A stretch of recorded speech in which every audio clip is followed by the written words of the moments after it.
scrappy rats hiding out and wanting to take some type of opportunity to maybe get a kill or at least just get the hell out of here. Been really happy with how TLP is playing. Plenty of shielded up, so super aggressive. And part of the reason why they're able to do that is this meta shift we're talking about. Something a little bit different from some of these teams is the crypto, the ability to go in. And if they time it right, and that's been the difficulty that TSM was having, is they've just been having difficulty of getting the timing absolutely perfect with the EMP completely removing shields and then going in overwhelming with a push. But when it does work, it is almost unstoppable, especially when it's paired with the Revenant and the ability to push for free. So again, you're starting to see some of this meta shift come out, but the one that still surprises me is Mirage. Still very minimal usage, but again, able to scout out for free. Don't have to really worry about anybody taking danger from this one. So at this point, TLP, I think, is doing a fantastic job in cleaning up some squads along the way.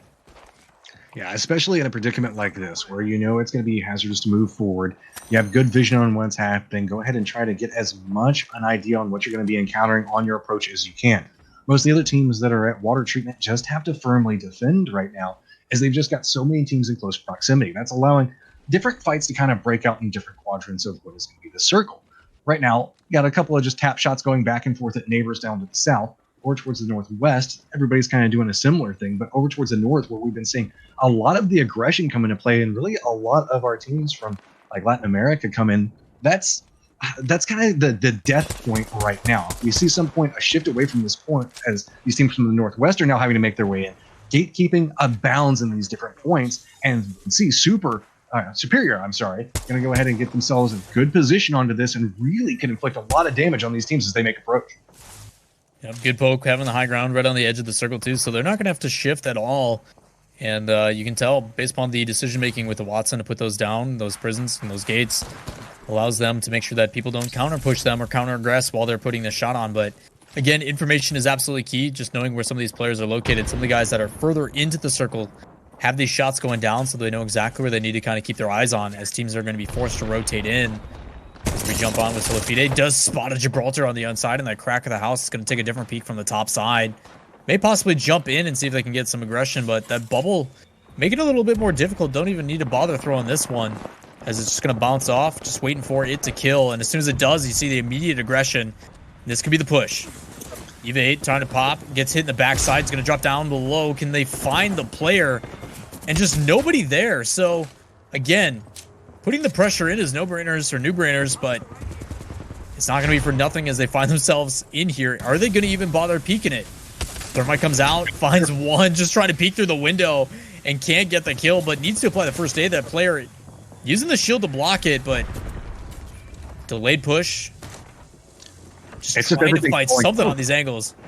Yeah, it's just a catastrophe. All of these teams are stacked up on top of each other. There's no real room to work with. You can see it's just walls separating out multiple teams, trying to figure out some way to make some type of play as the circle still continues to go back down towards the south. So everybody in water treatment still rejoicing right now based off of positioning. Our teams to the north constantly suffering, trying to figure out what they're going to get out of this. It's just peek from window when you've got the edge of the zone right next to you. See, it's just chain resin on top of that. This is just bad upon bad for New Brainers. Well, the scary thing is, too, is New Brainers is here, but there's also Solifide up top with Pride. So there's two players right on top of each other in this very small building with another one out to the side that's gatekeeping. So trying to put down a bubble, see if they can get some loot here. And then they're going to get their way out. So curious to see how this is going to play out. They're going to go straight into a team. Could be dangerous. But spreading the wealth ends up paying off.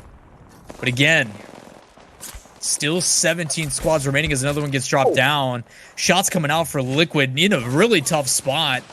And then there's going to be another team just behind them that comes in and flake momentarily here. So in the next 35 seconds, all these guys are going to be forced in. Some of those teams in water treatment are going to be forced to engage as well, as we saw 5 very early on in that compound on top of each other. But with only one respawn left, man, it's going to get hectic here quick. Yeah, I mean, if Team Liquid tries to move much further forward, they're going to find themselves in a very dangerous spot. So many teams are just stacked up. And you can see they're holding down high ground. They have vantage points. They know that this is where all these teams are going to be coming from. So Liquid are going to have to cut some type of path around this. I wouldn't be surprised if maybe they try to play along the walls a little bit more. Meanwhile, right back over towards the eastern part of the circle, you can see the fact that it's going to be Sentinel still trying to hold it down. Firm defense is coming through, trying to get some use out of that caustic. throwing down, buying a little bit more time and space to work with, but it's just explosions galore on the outside of this. They're going to get a little bit more space to work with. They have the tools, they have the survivability, but the problem is there's just so many people around them, and there's so many throwables that are starting to become a factor. They have the time to get the meds back up, but again, it's constantly losing more meds and shield regeneration tools. They have to be careful the longer they stay here. This could turn out worse and worse for them. It's only going to get harder as this zone is starting to push in. You can already see it on the back end. Not only are they fighting two teams on top of each other, and the teams all trying to fight for this hard cover, but it's the same thing on the other side as well, and it looks like Sentinel's just doing whatever they can to sustain this. They're going to try to rotate out. He ends up getting behind one back to his team, where communication being absolutely crucial on this one, saying where it's safe. Close to Gibraltar, shots coming out, TLP on top. See if he can finish off. He ends up getting dropped down himself. So a lot of loot to work with for Sentinels. They're able to hold on to their positioning, but another team trying to aggress. The Wraith getting dropped and almost cracked on the shield's going to try to back off. Can they finish it off? As shots being pre-fired, only 16 damage. Does get the crack on the shield, but TSM able to skate away from this one. And now out in the open have to be very careful. I like the play coming up from TSM. They heard the fight. They knew it was very prolonged, so trying to capitalize, become that third-party influence. But there wasn't just enough damage done to get a lot out of it.